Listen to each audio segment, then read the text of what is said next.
Hola a todos, bienvenidos amigos, amigas a este nuevo capítulo del podcast de Alcon Comics. Mi nombre es Ramiro Velázquez, soy dibujante amateur con algunos proyectos que ojalá pronto salgan a la luz. Y junto con mi amigo Ricardo, también ilustrador, Ricardo Cabrera. Saludos de Ricardo.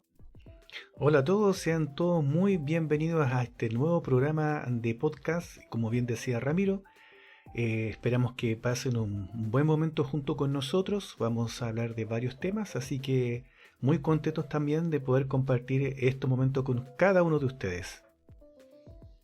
Exactamente, muchas gracias Ricardo. Tal como decía, hemos decidido grabar esto para conversar. Nosotros con Ricardo habitualmente conversamos de varios temas en nuestro día a día. Somos amigos hace unos años, entonces conversamos principalmente de las cosas que nos gustan. En este caso hablamos bastante de cómics y de lo que está pasando actualmente y de los cómics que más nos apasionan también. Y en este episodio en particular hemos decidido hablar sobre los cómics que nos han formado a nosotros como dibujantes. Los cómics que empezamos a leer en nuestra infancia, cómo llegaron a nosotros y qué nos llevó a dibujar, a contar historias y a los proyectos en los que estamos actualmente. Pero también vamos a hablar de algunas noticias que hemos rescatado en el último tiempo en el mundo del cómic de forma internacional, tal vez de forma nacional, para ver qué está pasando en la industria actualmente.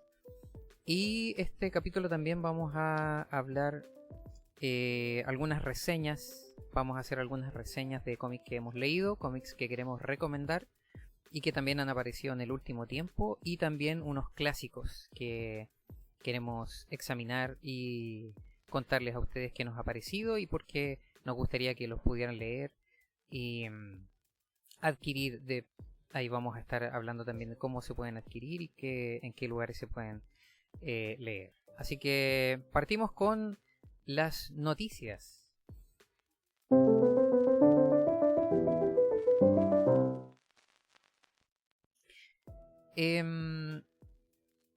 Noticias relevantes que a mí por lo menos me parecieron curiosidad. Indagando por internet encontré un interesante crossover entre el Pato Donald y el martillo de Thor. ¿A qué me refiero? No es desconocimiento que Marvel y Disney hace mucho tiempo, bueno, desde ya los 90, que vienen haciendo cómics y últimamente con la adquisición de Marvel de parte de Disney, eso se ha acentuado mucho más en el último tiempo. Pero una de las historias que se está trabajando en el último tiempo es en la línea de los What If.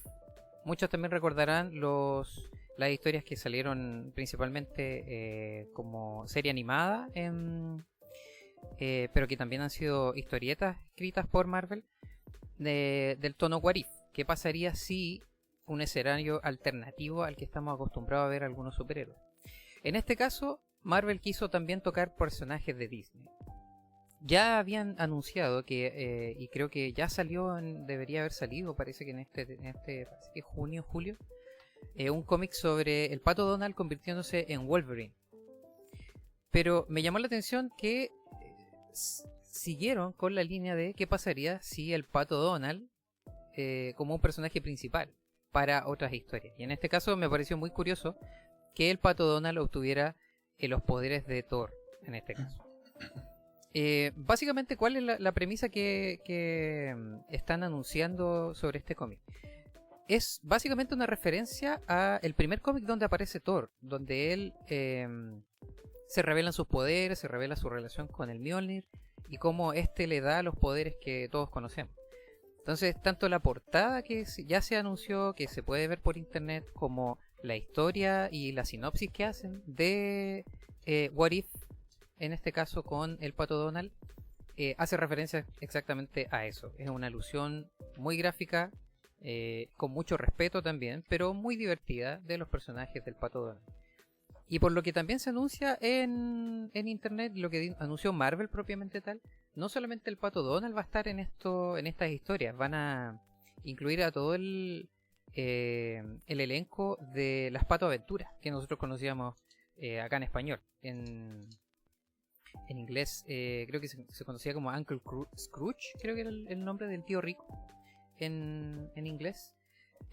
Van a estar los sobrinos del Pato Donald involucrados, van a estar viajando por el espacio y casualmente se encuentran con este martillo y se dan cuenta que el Pato Donald es merecedor de poder portarlo y adquirir los poderes de Thor.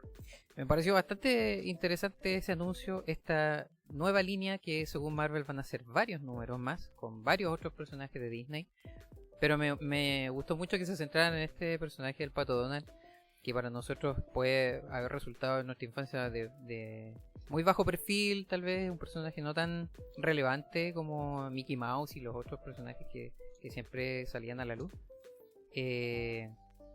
Pero en este caso van a desarrollar mucho más esta historia. A mí me pareció bastante curioso. ¿Qué te parece a ti, Ricardo?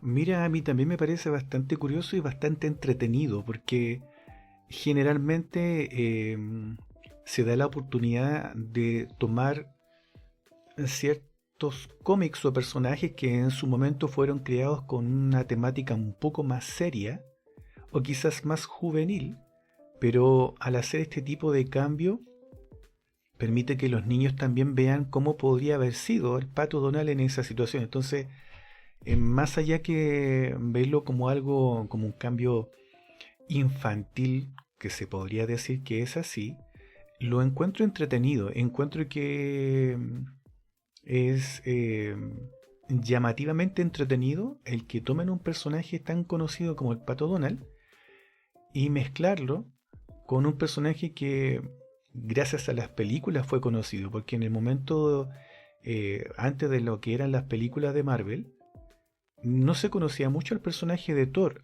a menos que fueras una persona que conociera bien los cómics. Pero el Pato Donald se le conocía mediante los cómics, mediante las películas de Disney, mediante las animaciones que se daban regularmente en los canales de televisión, hablando de los canales de visión abierta.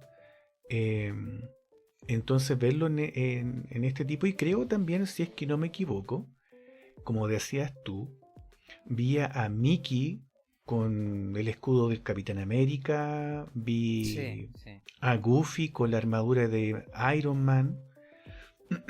Entonces es una combinación para mí bastante entretenida, así que me llama la atención. Sí, bastante entretenido y bastante hace recordar mucho cómo vimos a estos personajes en los dibujos animados los 90 y principios de los 2000 también, donde tuvieron un resurgimiento, pero en este caso ahora va a ser una nueva línea de historia. Me parece también muy interesante. Y otra noticia que me pareció muy interesante también, y que acá en Chile por lo menos ya hemos visto algo, pero Marvel anuncia que vamos a ver más material todavía, con lo que tiene que ver con marcas conocidas también en colaboración con Marvel. En este caso, la asociación de mercadeo que hay entre Marvel y Coca-Cola. Yo creo que ya todos hemos visto las latas de Coca-Cola que han salido con las imágenes de los personajes de Marvel.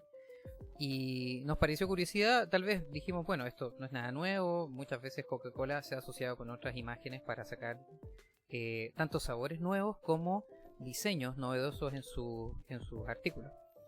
Pero ahora, porque para mí me pareció muy interesante, porque Marvel no solamente llevó sus personajes a los envases de una marca, sino que van a haber portadas variantes en cómics que ya están en anuncio y que van a salir a partir de agosto.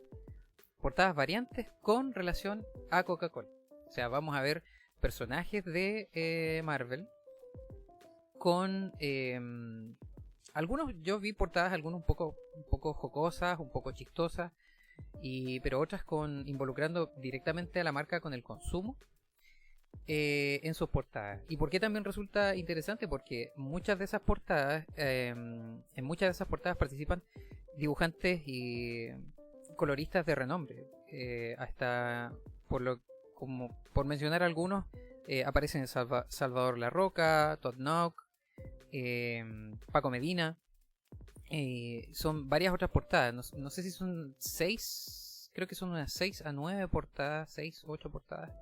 Que ya están anunciadas. Yo no creo que se queden cortos en eso. Yo creo que van a sacar varias más portadas.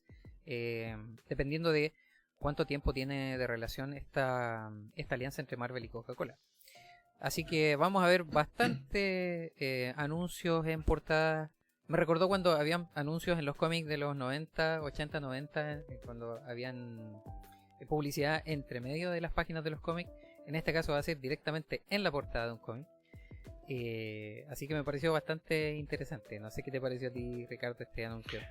Sí, ahora que estabas comentando esta noticia, me vino a la mente también lo que se estuvo promoviendo también en los años 90 acá en Chile.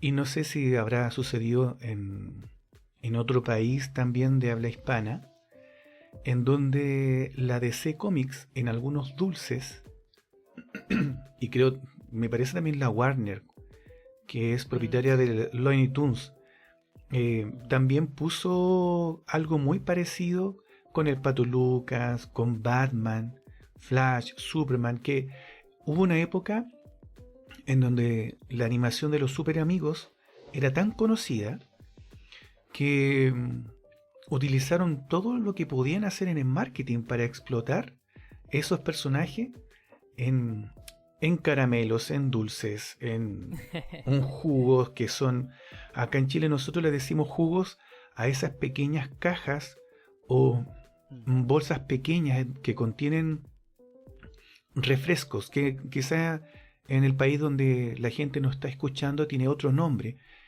pero uno veía las imágenes y mucha gente que le encanta coleccionar todo lo que tenga que ver con sus personajes favoritos. Fue algo novedoso y algo que también les llamó la atención tanto a los grandes como a los chicos. Entonces recuerdo mucho que eso sucedió y yo por mi parte, que ahora lamentablemente no lo tengo, empecé a coleccionar justamente cuando veía uno de estos productos que tenía una imagen que yo no tenía. Para mí era algo coleccionable. Entonces, para quienes les gusta coleccionar las botellas o cualquier producto de Coca-Cola y que ahora también tenga relación con un personaje de cómic, también va a ser sin lugar a dudas un objeto de colección. Me parece algo bueno, no lo encuentro malo. Ellos tienen que explotar, como ya habíamos hablado, lo que son los mismos productos que ellos tienen. Me gustaría que se diera un poquito más de marketing como lo hacen en otros países de Asia, por ejemplo en China, en Japón, incluso en Corea del Sur, en donde se ven esos productos pero con mucho más marketing, se explota más. Pero me parece positivo que si llegan acá a Latinoamérica, yo creo que muchos, me incluyo, si en que encuentro alguno de estos productos con esas imágenes de esa relación entre Coca-Cola y la Marvel, yo creo que lo más probable es que me haga de uno y lo coloque en mi estante para tenerlo de recuerdo. Sí, de todas maneras, yo creo que van a estar en las estanterías y en los adornos, en los muebles de muchos de nosotros como artículos de colección. Tanto más como de publicidad, también artículos de colección. ¿Qué has visto tú, Ricardo? ¿Alguna noticia que también te haya llamado la atención en este último tiempo? Sí, mira, navegando por internet como te pasó a ti, me puse a ver qué cómics se están elaborando hoy en día, más allá de lo que nosotros regularmente vemos en lo que es Marvel, DC, Image, Dark Horse y todas estas editoriales que son muy conocidas. Y me encontré con algo bastante interesante.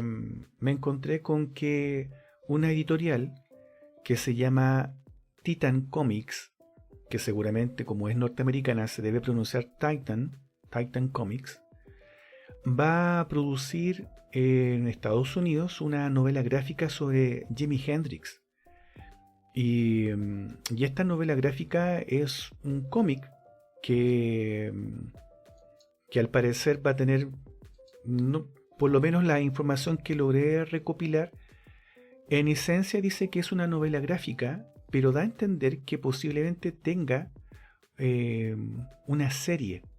Entonces, me llamó mucho la atención, más allá que simplemente sea una novela gráfica, el hecho de que se vaya a producir algo sobre Jimi Hendrix. Entonces, esta publicación se va a llamar Jimi Hendrix Purple Haze. Purple Haze, para quienes conocen la música de Jimi Hendrix, es una de las partes fundamentales de lo que son los discos que tiene Jimi Hendrix, pero ellos lo tomaron de una forma bastante interesante, porque de acuerdo a la información que ellos mismos exponen para llamar la atención de esta novela gráfica, dice que se describe como una odisea psicodélica del rock and roll del siglo XXI. Eso es lo que ellos dicen que es esta obra. ¿Y qué es lo que vamos a ver en esta novela gráfica? Bueno, lo que vamos a ver ahí, vamos a ver a Jimi Hendrix peleando o entrando en una lucha contra una fuerza intergaláctica malvada. ¿Y por qué quieren luchar? Porque Jimi Hendrix quiere, ¿cierto?, compartir su música. En cambio, este ente o esta fuerza intergaláctica que es el enemigo de esta novela gráfica, quiere erradicar la música del universo. Entonces, de acuerdo a las imágenes que se mostraban de esta novela gráfica, se ven colores muy llamativos, dibujos muy bien logrados. Va a ser interesante. A mí me gustaría leer este cómic para poder entender cómo toman a un personaje histórico de la música y lo colocan en una historia, como bien decía el resumen, como una odisea psicodélica. Me llama mucho la atención. Este cómic se va a liberar el 13 de agosto de este año en curso 2024 en Estados Unidos. Está escrita por Melo Brown y DJ Benjamin. Se escucha como Benjamin, pero es un nombre, no sé de qué origen tendrá, pero es Benjamin, separado. Y el arte es de Tom Mandrake. Lo leo en español porque yo he visto trabajo de Tom Mandrake en otro tipo de cómics, y en esta ocasión el dibujo es bastante realista. En las escenas que se muestran en la promoción del cómic, las escenografías son simples, pero lo que es el rostro de Jimi Hendrix y del resto de los personajes son bastante realistas y se ve bastante acabado, se ve bastante pulcro, sin perder lo artístico de lo que es la transmisión de lo que se está tratando de representar. Los colores también son colores vívidos, pero no son colores muy planos que podríamos encontrar en lo que es regularmente en el típico cómic del Hombre Araña o de Batman, sino que, como bien dice el tema, hay una mezcla de colores bastante psicodélicos que son más o menos de los años 70, 60. Y va a tener una portada dura y va a tener aproximadamente 128 páginas. Y yo digo aproximadamente porque esto todavía tiene tiempo para ser modificado. Ahora, ¿por qué también me llamó la atención? Porque uno podría pensar, bueno, ¿de dónde sacan los permisos para hacer este tipo de cómics sobre un artista que falleció hace muchos años? Bueno, acá viene la hermanastra de Jimi Hendrix, que se llama Jenny Hendrix. Y ella ha estado involucrada con todo lo que es la exposición de la música de Jimi hasta el día de hoy. Y también, como dice la información que logré recopilar de internet, menciona que ella ha estado participando también en la elaboración de esta novela gráfica. Es interesante, no deja de llamar la atención el hecho de que se tome un personaje tan conocido como Jimi Hendrix, que se cree algo visual, y además que se cuente una historia fantástica, tocando algo que es difícil de transmitir en un cómic como es la música. ¿Se puede transmitir? Por supuesto que sí, pero va a depender mucho del artista si logra hacer que el lector pueda sentir que está leyendo música. Así que esa es la noticia que me llamó la atención y lo quería compartir con los auditores también. Bonito, interesante. Lo que menciona, sí, me llamó mucho la atención. Estuve viendo algunas páginas que liberaron como para hacerse una idea de cómo hacer. Y claro, me llamó mucho la atención que es bien, colores bien psicodélicos, utilizan una composición también bien psicodélica, pero bien respetuosa. La mayoría de las veces cuando uno piensa en tal vez una historieta o un cómic que hace alusión a algún personaje que para la mayoría de las personas es conocido, siempre está ese temor, lo van a caricaturizar, irán a reírse de él, pero por lo que se ve y por lo que tú cuentas, como hay cercanos de él involucrados también, yo creo que va a ser de forma bastante respetuosa, ficción no tan alocada tal vez, pero sí muy ligada a la música de Jimi Hendrix, así que me parece un muy buen anuncio. Y curioso, casi todo lo que hemos hablado sale en agosto, así que tenemos un tiempito para esperar qué va a resultar todo esto. Y a ver cuándo llegan a Chile, si es que llegará en español, cuándo hay fecha para lanzarlo, si es que llegará acá, qué precio llegará. Yo tengo entendido que en Estados Unidos va a estar cerca de los $30 como dices tú, como es un cómic más o menos extenso, un tomo bien completo. Quizás vamos a tener que esperar también unos meses más para ver qué formato va a llegar acá a Chile y con qué precio. Y a Latinoamérica, la verdad también. Y hablando un poquito de eso, esto nos lleva a... Ya, a ver, paréntesis. Esa era la única noticia que tenías, ¿cierto, Ricardo? Sí, es la noticia que me llamó la atención porque la verdad es que las noticias que he encontrado por internet de las empresas o de las grandes editoriales que hay hoy en día, si bien es cierto, se han lanzado bastantes números de cómics. Yo, seguramente el auditor, ahora puede ser que le llame la atención por qué no exponemos todos los cómics que están saliendo en esta fecha. Al día de hoy nosotros estamos grabando este programa el 20 de junio de 2024, pero queremos separarnos un poquito de los otros canales de podcast y canales de YouTube que hablan sobre las novedades de cómics, porque queremos tratar de hablar un poco de aquellos cómics que se salen un poco de lo que habitualmente el lector puede llegar a tener en sus manos, que es Batman, Superman, Spider-Man, X-Men, que son cómics bastante ultra conocidos. Pero el mundo del cómic es tan abierto que la idea, justamente con Ramiro, a quienes nos están escuchando, es compartir con ustedes aquellas noticias que a nosotros nos llamen la atención, que puede ser que tengan relación, como decía Ramiro, sobre el Pato Donald con Thor, pero que se salen un poquito de lo que es lo ultra conocido de personajes ultra conocidos. En el caso del Pato Donald y Thor, Thor es conocido gracias a las películas. En muchos países se llegó a conocer globalmente únicamente por las películas y los dibujos animados obviamente los niños, pero gracias a las películas llegaron a una gran variedad de edades.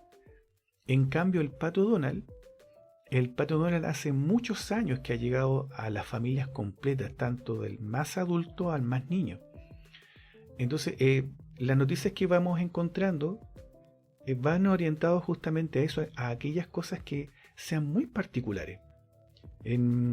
Por eso quise compartir en este caso lo que es Jimi Hendrix. Ahora, si el auditor desea que a lo mejor comentemos alguna noticia de algún cómic particular, y que esté dentro de lo que es nuestra línea editorial, por supuesto, ustedes lo pueden dejar en los comentarios de las redes sociales en donde están escuchando actualmente este podcast. Así que junto con Ramiro estudiaremos la información y podríamos llegar a incluir también ese tipo de noticias en este podcast. Exactamente, muchas gracias, Ricardo. Sí, ese era un pequeño espacio editorial sobre nuestra por qué escogemos estas noticias, y también hacer un llamado a nuestros auditores, auditoras, para que puedan también, si hay alguna noticia que no hayamos tocado en este podcast y que a ellos les interese que conversemos, que opinemos al respecto, estamos totalmente abiertos a sus mensajes en las redes sociales que iremos distribuyendo con el tiempo. Sí, también, Ramiro, una invitación para aquellos auditores que son de otros países. Nosotros somos chilenos,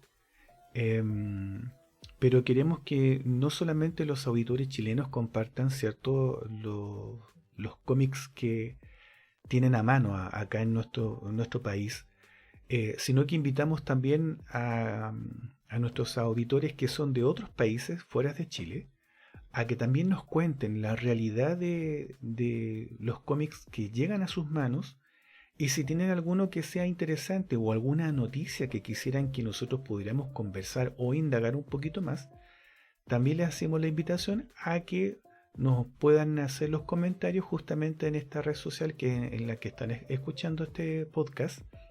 Y en el caso que no tengan forma de comunicarse directamente mediante la red social en donde estén actualmente escuchando, vamos a ver la posibilidad de crear quizás alguna forma en que nos podamos comunicar con cada uno de ustedes. Así que la invitación está abierta para todos nuestros auditores.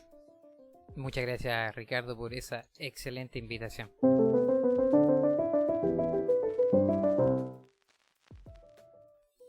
Y ahora vamos a pasar a otra sección de nuestro podcast que tiene que ver con reseñas de cómics y a su vez con recomendaciones de estos mismos.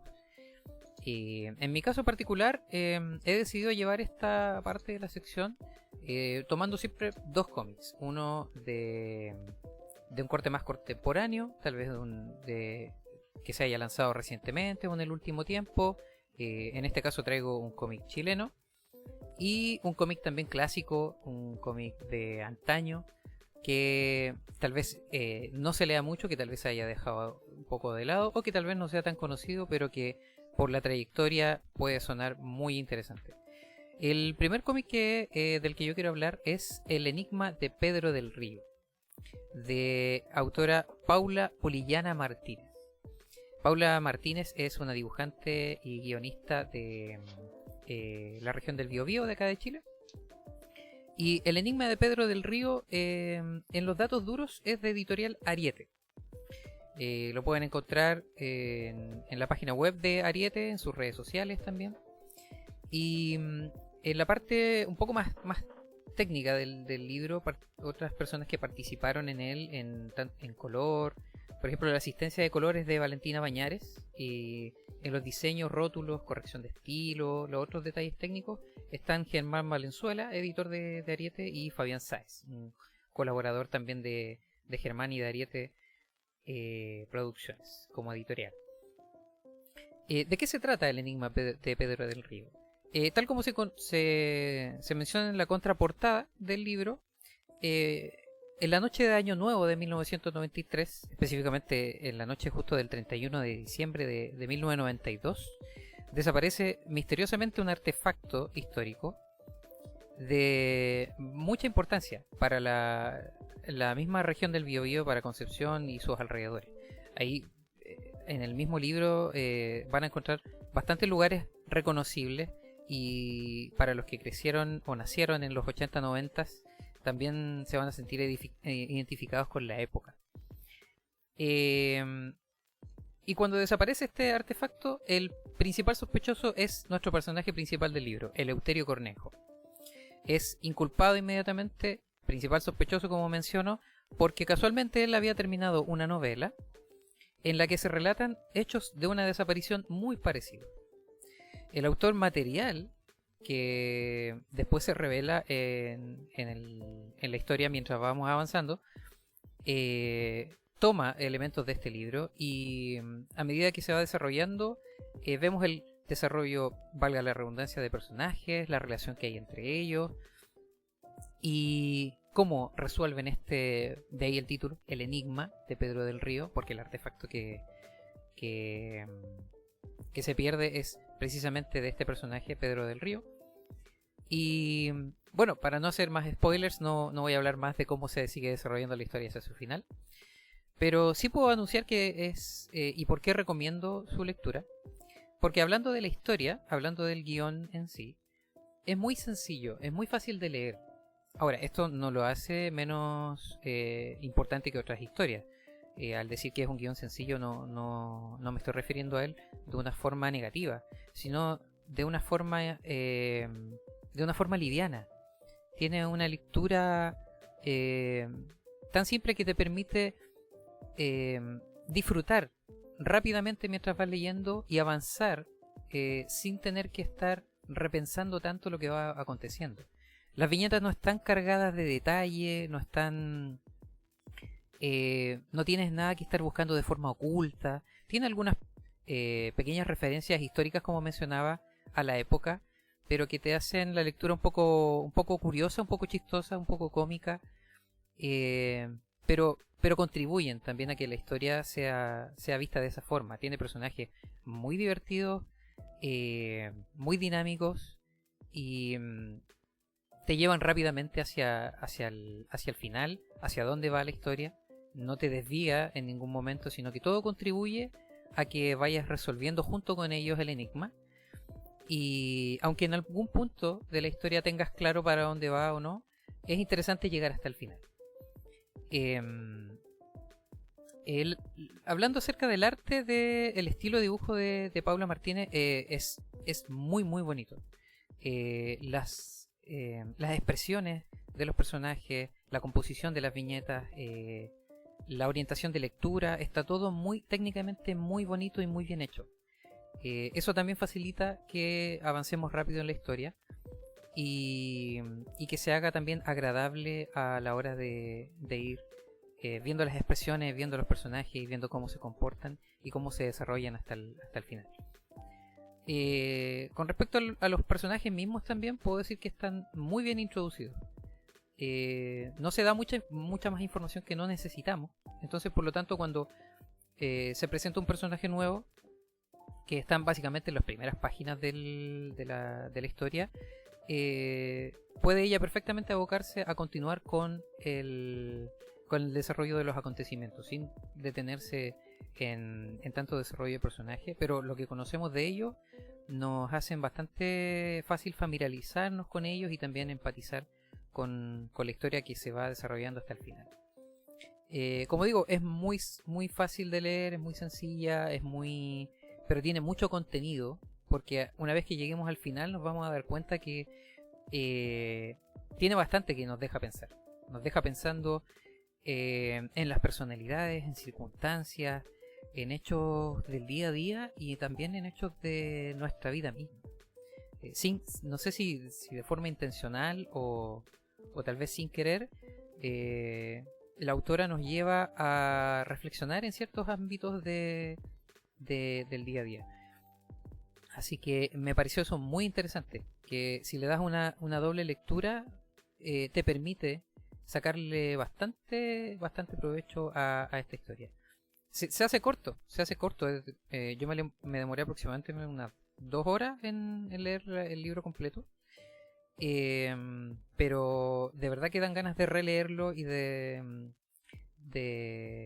revisitar esas sensaciones que te produce y de las risas que te sacan, porque hay bastantes chistes entre medio. Yo diría que es de una lectura bastante juvenil, hasta un poco infantil. No sabría decir exactamente desde qué edad en adelante se puede leer para que sea entendible y disfrutable, pero diría que es una edad bastante baja, ¿no? De 8 o 9 años en adelante yo creo que se puede leer bastante bien. Pero para los que somos más... Yo nací en el 87, entonces para mí el 93 en adelante, que es la época en que habla la autora, se me hizo muy muy reconocible y me Me gustó mucho. Yo creo que para una lectura de juventud, adultez, es bastante interesante. Así que, y nada, hablar de lo bonito que se me hizo leer este cómic y recomendarlo. Así que si pueden adquirirlo, como les mencionaba, está en la página de Ariete. Creo que hay en algunas librerías, en algunas regiones que leo. No sé en qué otras librerías pueden encontrarlo por ahí, pero si le hablan por redes sociales a la editorial Ariete, les va a dar más información de cómo adquirirlo y a un precio razonable, siento yo, para los tiempos que corren, donde la lectura está cada vez más de mayor valor. Y el segundo cómic que quería hablar de él, que era como les mencionaba, este ya es de un corte un poco más clásico. Y me propuse para esta sección de reseñar y recomendar un cómic clásico o influyente. No sabía por dónde partir, porque hay muchos títulos que siempre se repiten y que si uno conversa con otras personas del mundo del cómic siempre van a aparecer. Entonces me dediqué a buscar entre los ganadores de los premios Eisner de Estados Unidos algunos que se hayan quedado un poco desplazados de los que siempre estamos acostumbrados a escuchar. Y casualmente en el primer año que se hizo la premiación de los Eisner, que fue en 1988, año en que Watchmen ganó bastantes premios, también hubo otro cómic que estuvo casi en la pelea por ganar en ese año. Y es un cómic llamado Concrete, del guionista y dibujante Paul Chadwick. Y me llamó bastante la atención cuando lo empecé a leer porque hace mucho que no leía un cómic en blanco y negro que no tuviera ni siquiera grises. Eso es inmediatamente lo que llama la atención en esta fecha, año 2024, revisitar un cómic de los 80, 90 en el que no estuviera el color presente, pero que uno al ir leyéndolo no necesitara el color para entender cierta parte de la historia o el desarrollo de la misma. Es un... bueno, resumiendo la historia del cómic, que es de editorial Dark Horse, tanto el arte como los dibujos son de Paul Chadwick, como mencionaba. El cómic completamente está dibujado en blanco y negro, solo las portadas están coloreadas. Después, cerca de los años 2000, 2005, 2006 aproximadamente, por lo que estuve investigando por internet, se hizo una recopilación, una reedición del cómic en sí, pero no varía mucho de las ediciones originales que fueron apareciendo de Concrete. Y Concrete es la historia del personaje principal, se llama Ronald, no sé si es Lithgow, ahí me perdí un poco en la pronunciación de los nombres. Pero es la historia de este personaje que llega a trabajar para un senador de Estados Unidos como el redactor o guionista de los discursos, que es una profesión bastante conocida hasta el día de hoy en la política. Y de forma misteriosa, no ahondan mucho en eso, no explican mucho en eso, porque siento que tampoco es un dato que sea muy relevante, pero aunque van teorizando al respecto a lo largo de la historia, se convierte en un ser completamente de piedra, de roca. De ahí el nombre del cómic, porque vulgarmente a él ya dejan de conocerlo por su nombre de pila y le empiezan a llamar Concrete. Pero el senador cariñosamente siempre le dice Ron, por su nombre de Ronald. Si bien el origen del cómic es de 1986, empieza a aparecer con fecha de publicación en Dark Horse en marzo de 1987. Pero independiente de la fecha que haya empezado a publicarse, me llamó la atención que no ganara tantos premios en los Eisner, porque es un cómic bastante, en el sentido de, si lo comparamos con El Enigma de Pedro del Río, por ejemplo, de que es de una lectura muy sencilla, la historia es muy dinámica, no ahonda en muchos temas complicados, las aventuras de Concrete son un poco no tan rebuscadas, no es de un corte un poco superheroico al ver a una persona de concreto, casi invulnerable. Su única limitación al principio que se puede ver es que puede respirar aguantar la respiración, perdón, una hora, básicamente. Igual eso es mucho más que el promedio de todos los seres humanos, pero es como su única debilidad, no, tampoco tiene invulnerabilidad bajo el agua. Pero aún así, cada capítulo nos encontramos con una aventura diferente, que tiene que rescatar algo, que tiene que salvar algo, que tiene que salvar el día, o enfrentarse a algún enemigo, entre comillas, de la humanidad o de la historia en ese momento.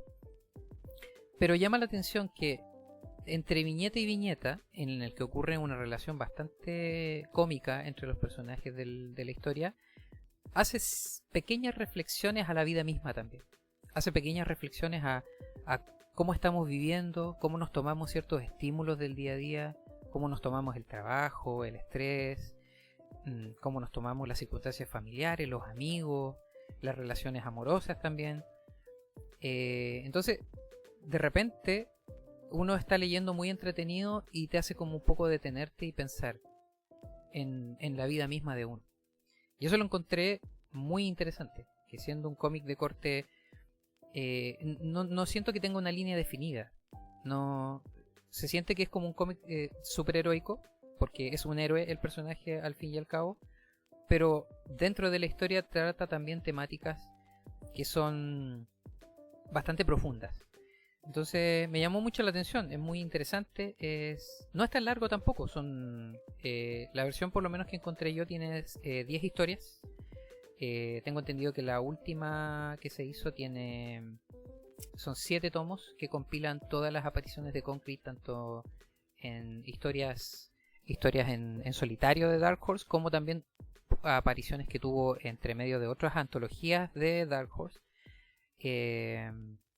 Entonces lo recomiendo por eso, porque es de lectura también muy simple, pero artísticamente es muy bonito.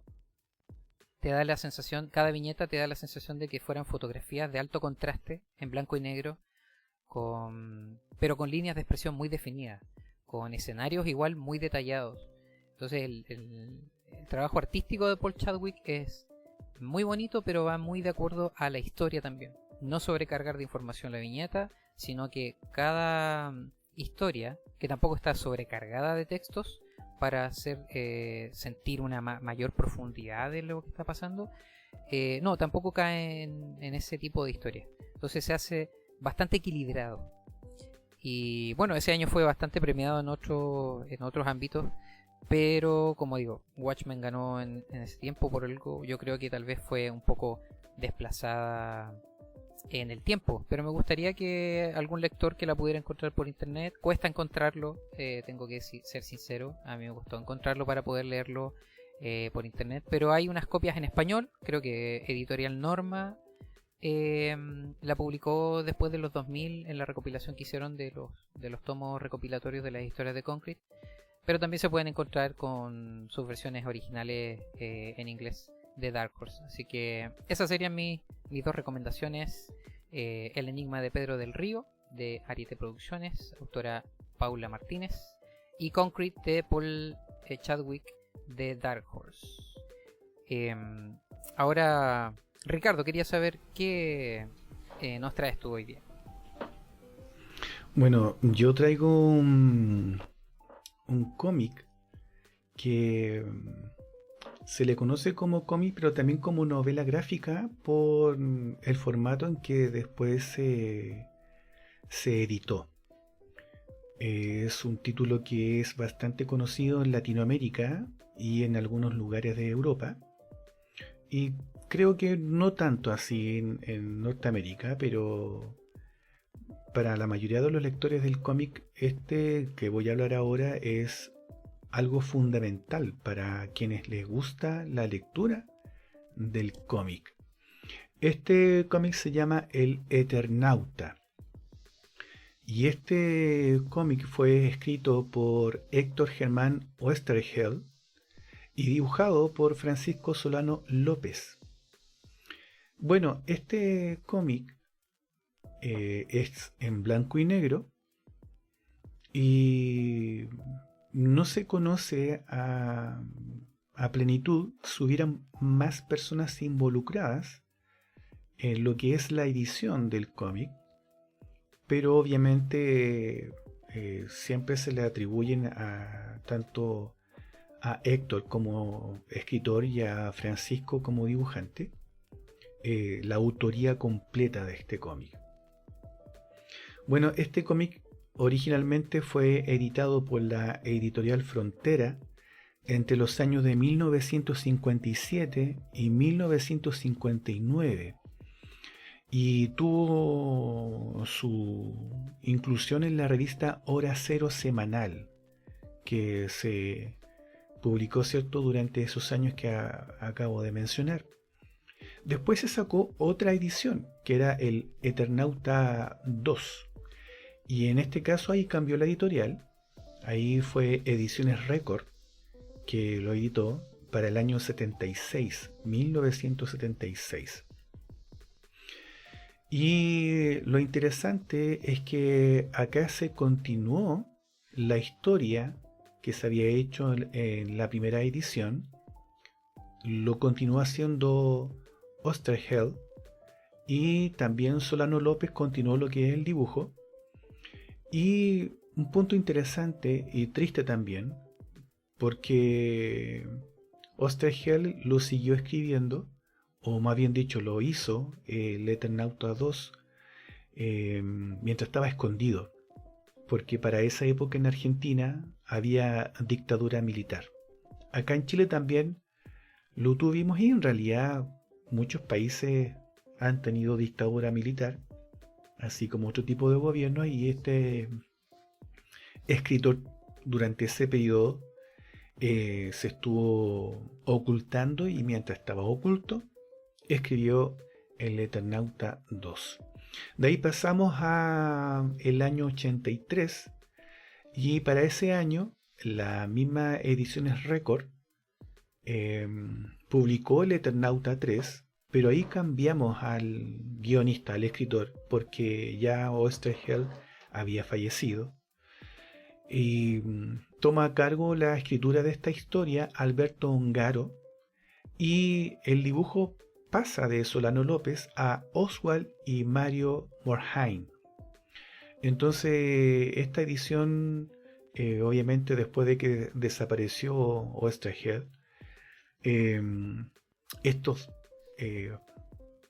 hombres obviamente tomaron a cargo lo que era la continuación de la historia, y de ahí saltamos hasta el año 94, donde la editorial Coligüe publica el Eternauta en varias ediciones, pero la primera que sacaron fue el año 94.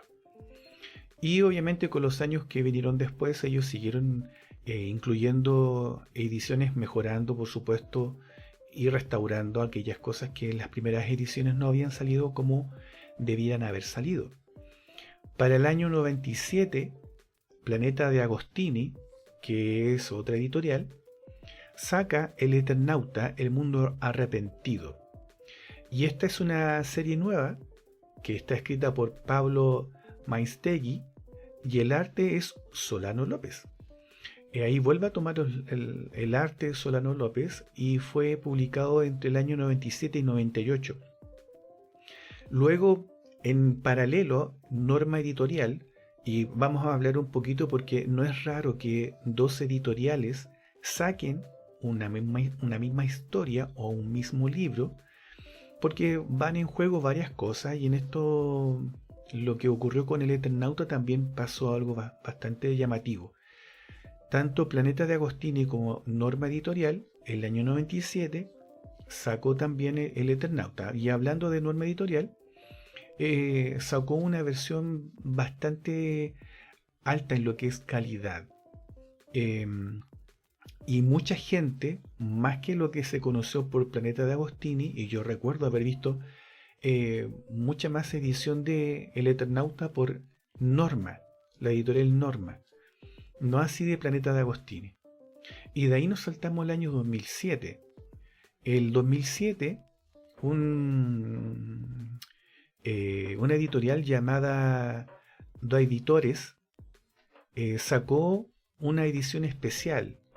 Y ellos, si uno lee los diarios argentinos para esa época, Do Editores le llamó la atención a lo que es Argentina porque se habían cumplido el 50 aniversario del Eternauta y ellos pescaron este cómic y lo editaron de una forma especial. Entonces, ¿qué es lo que habían hecho ellos? Recopilaron las publicaciones anteriores y también agregaron páginas originales. Entonces es una edición especial, bastante bonita. Y luego Editorial RM al año siguiente, el 2008, saca El Eternauta Odio Cósmico, que ahí el escritor Pablo Muñoz y Ricardo Barreiro escribieron una nueva historia y los dibujos estuvieron a cargo de Walter Taborda y Gabriel Rearte. Y es una historia, como bien decíamos, es una historia nueva, con dibujos nuevos, y ya para el año 2022, que creo que la mayoría de la gente es la versión que más conocen y que es la que yo personalmente leí, es la que sacó Editorial Planeta, que el año 2022 sacaron la versión del Eternauta, y es una versión muy bonita, con una introducción bastante poderosa, porque cuenta lo que es el contexto histórico de Argentina de esa época en donde se publicó el Eternauta, y también invita a los lectores a comprender el poder que tiene ese cómic, tanto dentro de la historia editorial argentina, como también el poder de lo que es la historieta latinoamericana. Bueno, para quienes no conocen, el Eternauta mezcla la ciencia ficción, la aventura y la crítica social en una historia ocurrida en Buenos Aires. La historia comprende de que de un momento a otro comienza a caer una nieve, que al hacer contacto con la gente, esta mata a la persona. Y hay un personaje que es el protagonista principal, que se llama Juan Salvo. Y este personaje, estando con su familia y sus amigos, están pasándolo muy bien, y de pronto ellos, al comenzar el cómic, se dan cuenta de que algo ocurre afuera y se dan cuenta de que está cayendo nieve, y esa nieve, de un color muy extraño, comienza a matar gente. Y obviamente ese inicio de la historia empieza, a mí personalmente me atrapó de inmediato, porque quería saber qué era esa nieve que estaba cayendo y qué estaba ocurriendo, qué había pasado con el resto del mundo. Bueno, se descubre con el tiempo de que había una invasión extraterrestre a gran escala, y se narra cómo Juan Salvo y sus amigos, junto con su familia, hacen frente a esta situación. Ahora, ¿por qué es llamativo? Porque resulta que cada personaje transmite una gran humanidad, es muy humano, transmite mucho sentimiento. Los diálogos entre cada uno de los personajes se sienten muy naturales, no son diálogos como que tratan de imponer o tratan de pisar de cierta manera lo que uno podría llegar a tener, por ejemplo, comunicación con una persona que estamos frente a frente. No se siente para nada eso, se siente algo muy natural, se describen muy bien los escenarios, también, por ejemplo, las situaciones que son en esa época tan normales también se transmiten con tan claridad que para quienes leemos el cómic el día de hoy, lo podemos entender muy bien. Entonces, el lector se puede sumergir sin ningún problema en una historia, como bien se conoce, post-apocalíptico. Entonces se nota que la historia va avanzando de manera muy equilibrada, muy entretenida. Las viñetas que este gran artista, como habíamos mencionado, que estamos hablando por si acaso de la edición original, de la historia que fue escrita por Héctor Germán Oesterheld y dibujado por Francisco Solano López. Entonces el dibujo de Solano López es muy detallista, Los personajes, cuando uno ve un niño, se nota de inmediato que es un niño. Hay un problema muy grande para muchos dibujantes, que es diferenciar entre un adulto y un menor, o una persona de mediana edad, una persona de contextura gruesa, una más delgada. Hay muchos dibujantes que les cuesta muchísimo dibujar eso, pero Solano López transmite de una manera tan clara estas diferencias entre cada uno de sus personajes, junto con los escenarios, que uno no puede dejar de sorprenderse en la manera en que se transmiten las emociones, que se transmiten los espacios, los fondos, ese volumen que hay muchas veces en las viñetas se transmite muy bien. Y recordemos que para los años en los que se realizó este cómic, que fueron para el año 57, era poco habitual en Latinoamérica ver cómics de esa calidad, con ese trabajo tan minucioso. Entonces los detalles se logran de manera sorprendente. Y también lo que ya habíamos conversado, los diálogos que se hacen entre cada uno de ellos es muy natural. Por ejemplo, cuando un personaje se sorprende, los personajes que están alrededor reaccionan naturalmente a lo que el personaje que está en primer plano está haciendo. O también cuando un personaje muere, también la forma de expresarse es prácticamente lo que uno mismo podría llegar a decir si es un testigo ocular de un evento de ese tipo. Las viñetas, las páginas están muy bien armadas. Ese es un formato alargado, no es para quienes a lo mejor están acostumbrados a un libro común y corriente. El tamaño tiende a ser más grande en la parte vertical. El cómic, en este caso del Eternauta, es orientado a lo horizontal. Pero aunque el formato sea a lo mejor extraño para quienes están acostumbrados al cómic norteamericano, la lectura es muy fácil de llevar. No se pierde para nada la estructura del cómic. Es netamente en blanco y negro. Y me llama mucho la atención de que los detalles con tinta no son sucios. Es todo lo contrario. Hay artistas que tienden digamos, a colocar un poco más de tinta en ciertas zonas y se tiende a ver poco claras ciertas líneas, cierto volumen. Pero en este caso, en este cómic no se ve eso. Se ve algo muy bien logrado. Entonces, uno quizás podría llegar a preguntarse, bueno, si es de ciencia ficción, ¿qué es lo que quería transmitir el creador, Oesterheld, junto con Solano López? Bueno, recordemos de que en esa época en Argentina se estaban viviendo, como en muchos otros países, situaciones muy complejas, y aunque lo seguimos viviendo, hay que entender el contexto. Entonces, los mensajes principales de lo que uno al leer el Eternauta, lo primero que va a lograr captar es la opresión que se ejerce sobre los personajes. Y es fácil de entender de que hay una crítica contra lo que es la opresión hacia el mismo ser humano. Hay algunas páginas de internet o personas que han hablado un poco de lo que es el Eternauta, y algunos dicen que el hecho de que haya llegado los alienígenas a atacar la Tierra se refleja un poquito lo que es el miedo a las fuerzas superiores que tratan de controlar la vida de cada una de las personas en cada país. Llámese poder autoritario, de diferentes índoles políticos, de lo que sea. Se transmite mucho eso.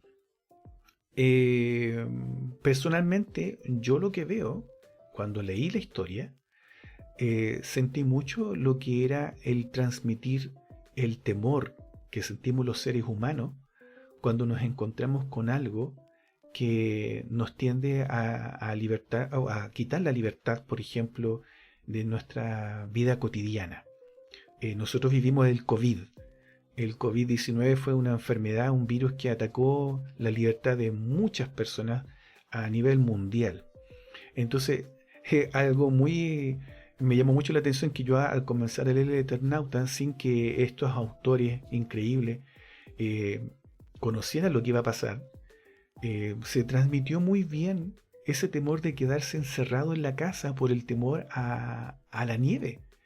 Y encontré como un paralelo con lo que son las enfermedades hoy en día que oprimen de cierta manera la libertad que tiene la gente.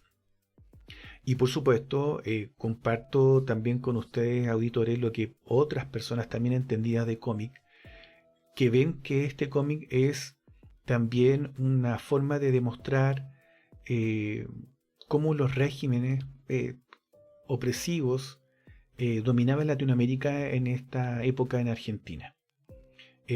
Obviamente en muchos países de Latinoamérica, según lo que dicen estas personas, había mucha opresión. Entonces el Eternauta transmite también eso. A mí personalmente me transmite más otras cosas, pero quizás a ti como a lector te pueda transmitir otra idea, y eso está bien, porque el cómic de eso se trata, de que tú puedas ocupar tu imaginación. Entonces, frente a ciertas circunstancias, a lo mejor un cómic te va a transmitir lo que tú estás sintiendo en ese momento. Y a mí me llenó mucho el hecho de haber visto cómo estos personajes luchaban por sobrevivir frente a algo que estaba fuera de sus casas. A mí me hizo recordar muchísimo COVID, como les comentaba, yo lo leí hoy, pero me hizo recordar muchas situaciones muy complejas vividas en esa época en donde estuvimos encerrados con el temor de lo que estaba ocurriendo afuera. Así que ese paralelo lo encontré increíble. Quizás tú, como en estas otras personas, lo veas desde otro punto de vista, pero a mí personalmente me llamó muchísimo la atención. Y si me preguntas si lo recomiendo, por supuesto que sí, lo recomiendo 100%. Es un cómic que es imprescindible para que tú lo puedas leer. Hay personajes que son muy queribles, por decirlo de cierta manera. El final del cómic es impresionante. Obviamente sin caer en spoiler, porque no es la idea de este podcast tampoco arruinar la historia, porque la idea es que tú lo puedas leer. Pero a mí me encantó el final.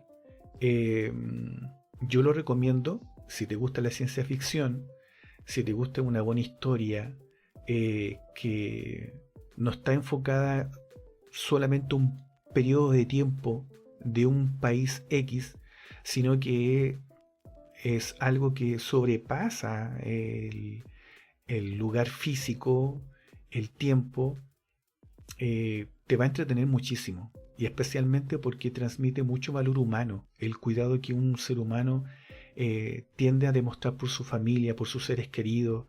Entonces, situaciones complejas, como el ser humano se enfrenta a esas cosas, me llamó mucho la atención y a mí me gustó, especialmente por el ámbito de la ciencia ficción.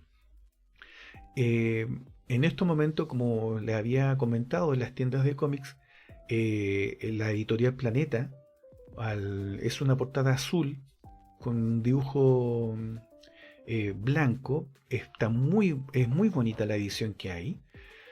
Lo pueden encontrar en sus librerías, y si quieren indagar más sobre este cómic, como es un cómic bastante antiguo, hay información en internet mucho más acabada, pero yo les recomiendo que puedan leer el cómic. Recuerden de que este cómic se editó en el año 1957, por lo tanto no se extrañen si algunas expresiones o formas de decir ciertas cosas ya no se usan al día de hoy. Pero sinceramente es un cómic que debiéramos todos leer, porque para el año en que se creó, la imaginación de Oesterheld es impresionante, y la forma de transmitir las imágenes de Francisco Solano López lo acompañan muy bien. Así que esa es la reseña que quería compartir con todos ustedes. Muchas gracias, Ricardo, por esa completísima reseña y una excelente recomendación de este cómic clásico muy cercano del otro lado de la cordillera, que se ha hablado mucho de él, y como tú mencionas, No deja de ser cercano a nuestros tiempos por todo lo que ha pasado, porque releerlo y revisitarlo para los que ya lo leyeron o encontrarse con él para los nuevos lectores es bastante necesario hoy en día. Así que muchas gracias por esa tremenda recomendación y la reseña que hiciste.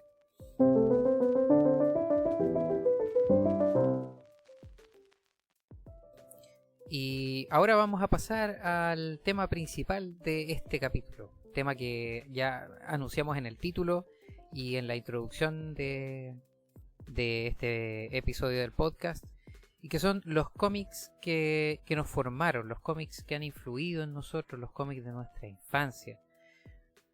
Hablando desde mi historia personal, mi primer acercamiento con las historietas y con los cómics se lo debo a un tío, hermano de mi madre, a mi tío Juan. En la familia lo recuerdan como Juanito, Juan José. Y bueno, él lamentablemente falleció hace unos años atrás, pero me deja este legado, me deja esta primera cercanía con los libros, con las historietas.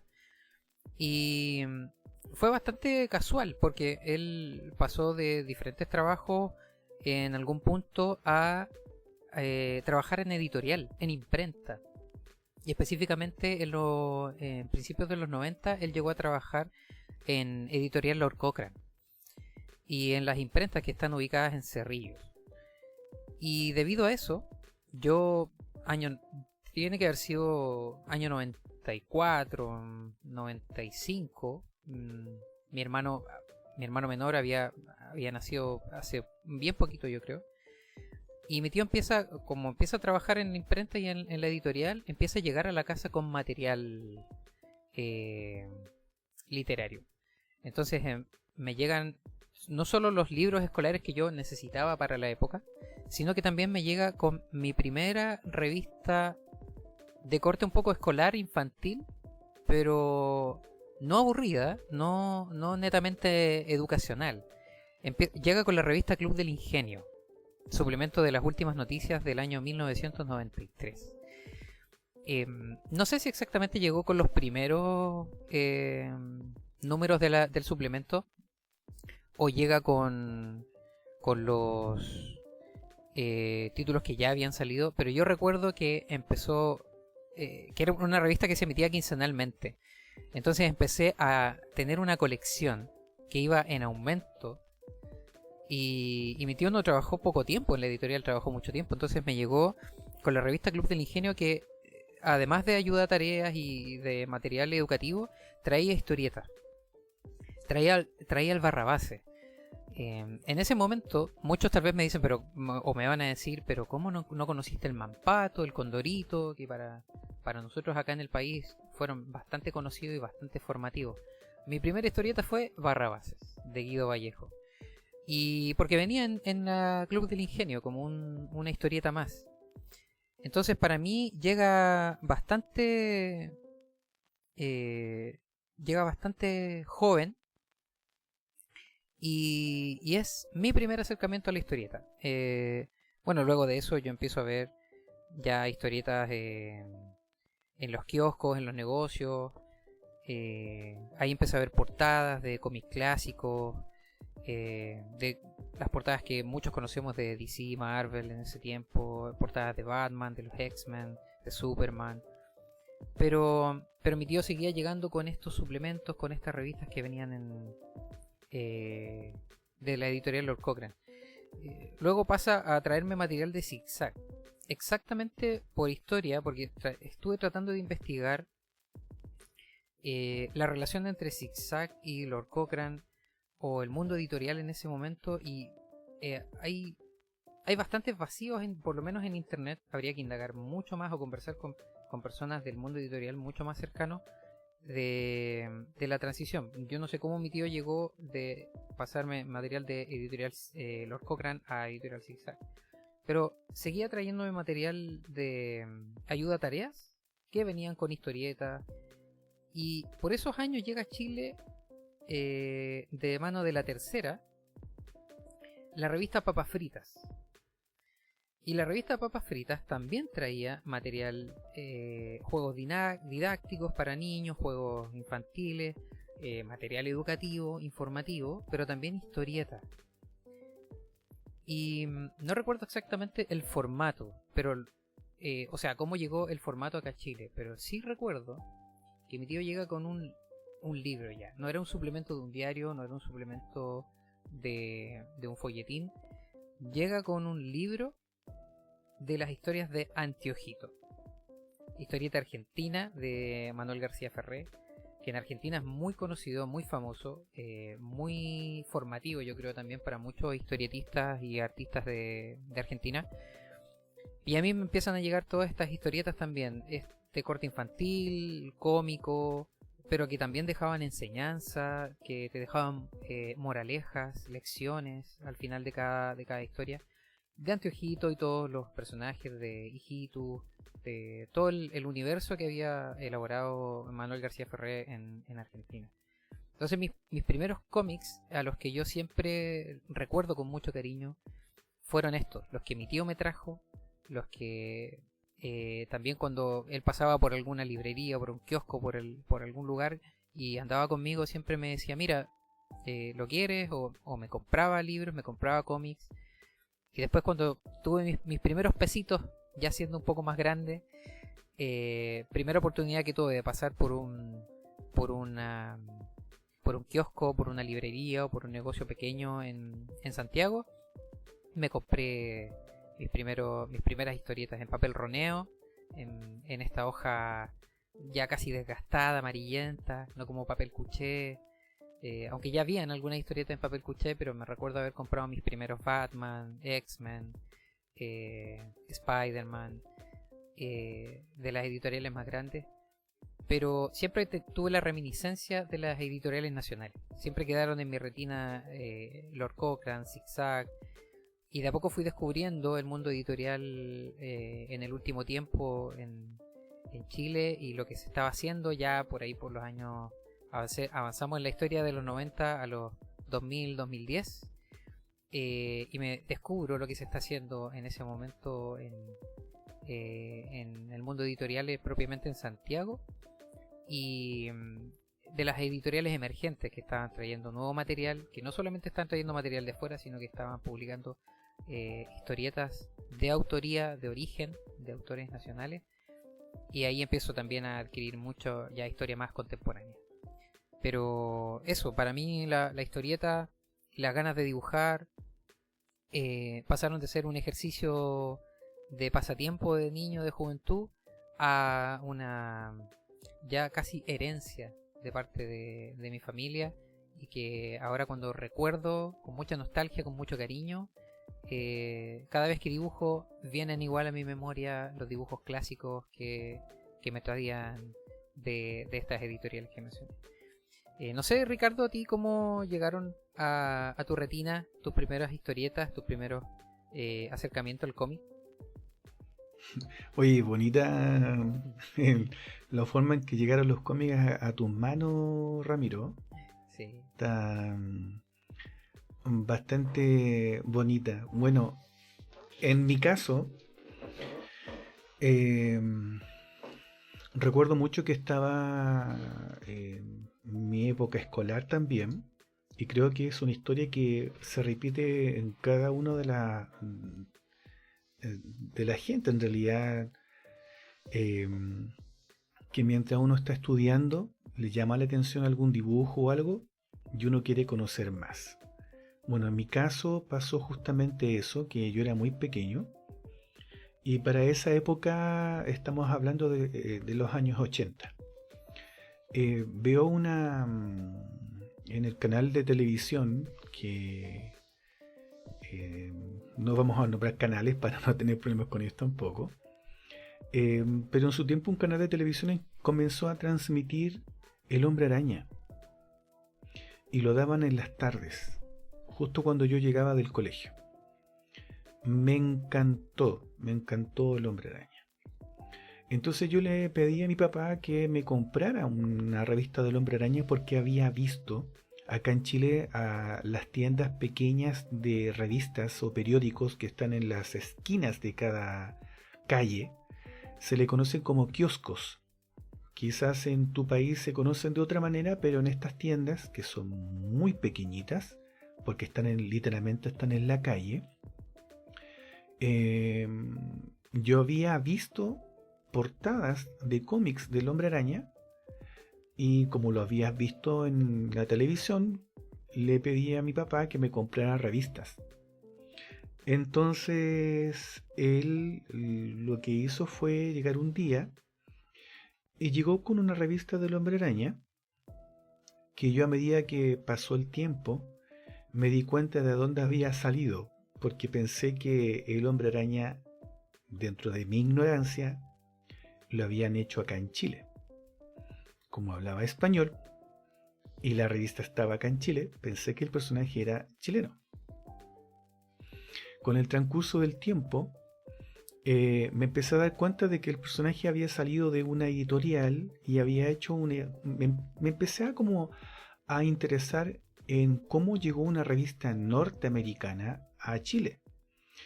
Y justamente los cómics que yo tenía, que mi papá me los había comprado, eran de la editorial Gabriela Mistral. Entonces, las ediciones de la revista del Hombre Araña, que habían llegado acá a Chile, fueron solamente 15 revistas del Hombre Araña que llegaron acá en Chile, y que Gabriela Mistral los había editado porque habían tenido la autorización para hacerlo. Entonces me encantó el cómic del Hombre Araña, quería comprarme más. Por lo mismo empecé a aprender de dónde era, cuál era la editorial principal, quién era Marvel Comics, quién era Stan Lee, quién eran los dibujantes, Gil Kane, Steve Ditko y tantos otros también que participaron en la creación o lo que es las ediciones de los diferentes números del Hombre Araña. Y me encantó. Y por ese lado empezó a crecer obviamente mi gusto por el cómic de superhéroes, pero en paralelo recuerdo muy bien que después de que mi papá me compró esa revista del Hombre Araña, creo que me compró 3.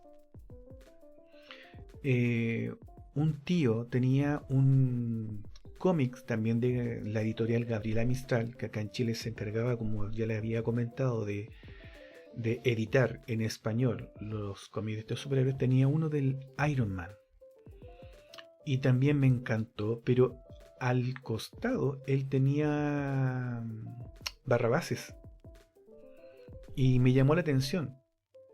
Ahora, ¿por qué me llamó la atención? Para quienes no conozcan el cómic de Barrabases, que Ramiro lo mencionó, Barrabases es un cómic que está basado en un equipo de fútbol de jovencitos, y cada uno de estos jovencitos tiene atributos bastante particulares para jugar el fútbol.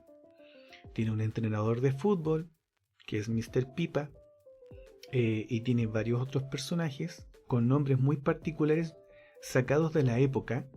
Y lo interesante es que Guido Vallejos, que es el creador de Barrabases, en muchas de sus páginas incluía bromas e incluía nombres de tiendas que no existen, pero jugaba con los nombres para que fueran entretenidos.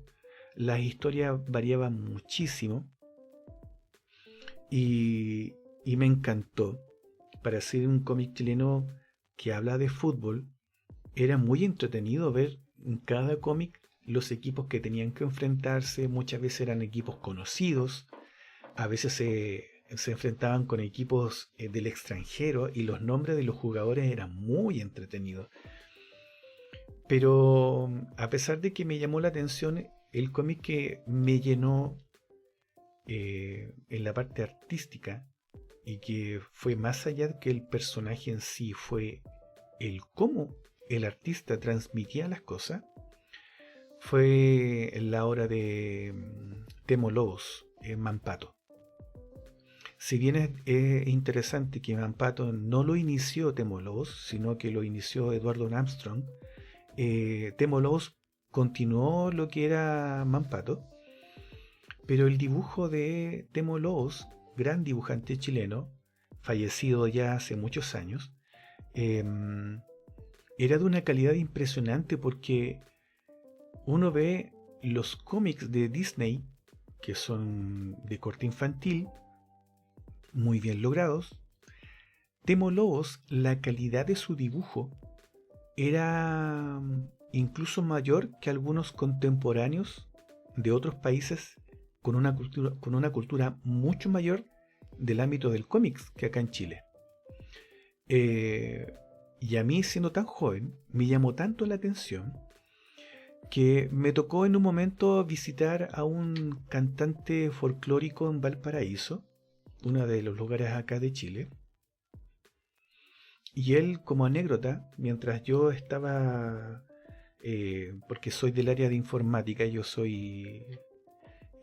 mi trabajo principal es ser informático, entonces él me pidió ayuda para poder solucionar un problema en su computador. Y mientras estaba yo viendo su computador, él me empieza a contar de como músico quería como más o menos empezar a exponer su música y le había pedido al famoso Temo Lobos una ilustración para la portada de su disco. Y yo lo miré y le dije, pero ¿cómo lo conoce? Y me dice él que sí, lo conoce y que tenía algunos dibujos y me mostró unos dibujos. Pero Ramiro, mira, para mí fue haber visto algo de primera mano que yo dije, tengo que sí o sí comprarme revista de Mampato, aunque ya han pasado muchos años, pero me la tengo que comprar porque tenía dibujos originales de Temo Lobos entintados y pintados a la acuarela. Wow.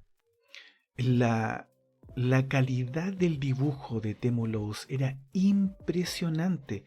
Para quienes viven en otros países y a lo mejor tienen acceso a la revista Mampato, especialmente al personaje Mampato dibujado por Temo Lobos, porque después la revista pasó, las historias que hizo Temo Lobos pasó a una revista que se llama Cucalón. De hecho, hay otras revistas que por sí solas se llaman Ogú y Mampato. Pero las historias dibujadas por Temo Lobos, con todos los personajes que él creó, la calidad del dibujo era impresionante y él trabajaba con tinta, pero además pintaba sus obras con acuarela.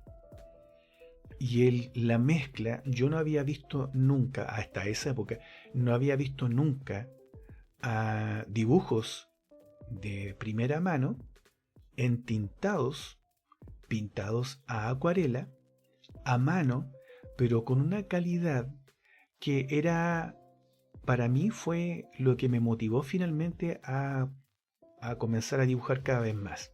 Porque para mí la influencia del Temo Lobos como dibujante, como historietista, como contador de historias, porque hay una diferencia bastante grande. Quizás tú ahora, auditor, tú eres un ilustrador y te gusta hacer dibujos sobre una escena, transmites sentimientos, pero es muy diferente dibujar una historia que sea coherente entre una y otra imagen dentro de una página y entre página y página. Es muy difícil y Temo Lobos fue un maestro impresionante en los dibujos para transmitir todas esas cosas de manera entretenida.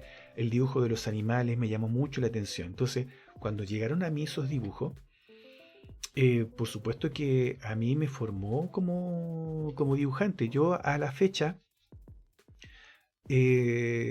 podría decirse que soy ilustrador profesional porque me piden encargos de ilustraciones, las hago. Hasta la fecha he sido muy malo para exponer mis trabajos a las redes sociales. No lo he hecho, la verdad, porque han sido trabajos que han sido muy personales, dibujos familiares, de matrimonio, de licenciaturas de cuando los chicos salen de su colegiatura. Entonces no tengo copias para mostrar, pero nunca he hecho un cómic como me hubiese gustado hacer. Entonces ahora estoy comenzando a hacer mi cómic con mi estilo y tengo que reconocer que Temo Lobos al día de hoy sigue siendo parte fundamental de lo que es la estructura de mis dibujos, especialmente de lo que estoy haciendo ahora. Si tienen la posibilidad de buscar información sobre Temo Lobos y buscar cómics de él, yo se los recomiendo netamente porque a mí desde niño me ha encantado y tengo de hecho, acá en Chile se le conocía hasta ciertos años, los famosos empastados, que tú tenías revistas sueltas y se las mandabas a una persona para que esa persona los pegara y los convirtiera en un libro. Bueno, yo le pedí a una persona que me empastara revistas de Mampato para yo tener un compilado en un solo libro. Para mí es mi joya. Lo tengo guardado bajo 7 llaves. Y también tengo amistades que también tienen su buena cantidad de revistas de Mampato y de Cucalón, en donde se nota mucho la historia de Temo Lobos y su calidad gráfica. Así que esos han sido mis cómics con los que yo me interioricé en este ámbito, en esta linda forma de arte.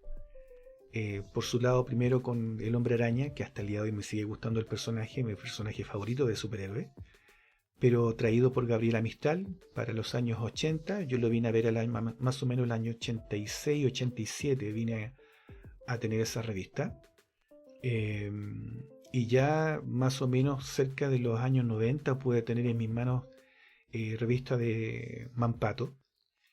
Y muy contento que ya con los años posteriores pude tener mi cómic empastado o recopilado, que se podría decir, de esas revistas tan queridas por mí de este gran dibujante Temo Lobos.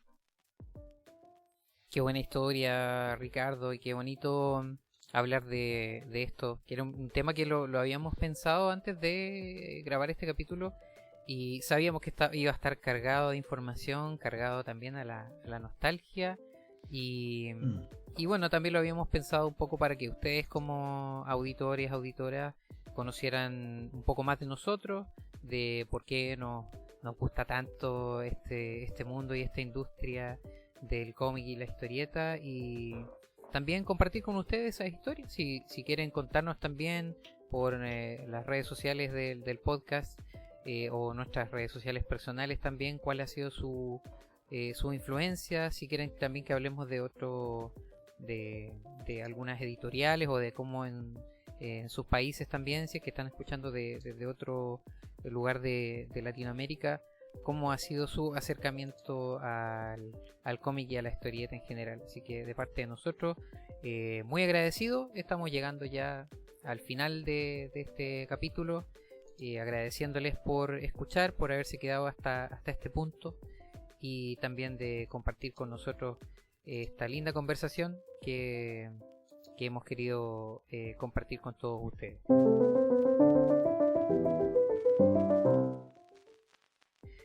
Recordarles nuestras redes sociales. La mía en Instagram me pueden encontrar como rvelazquez.art. Tengo un Cara también. Me hice esta semanita un perfil en Cara, esta nueva red social de artistas, y me pueden encontrar como @rvelazquez, tal cual. Ricardo, ¿tus redes sociales? Sí, por supuesto. Actualmente los que están más activos es Instagram, que me pueden encontrar como Halcón Comics. Y también en Cara, como decía Ramiro, también está Halcón Comics, estoy ahí.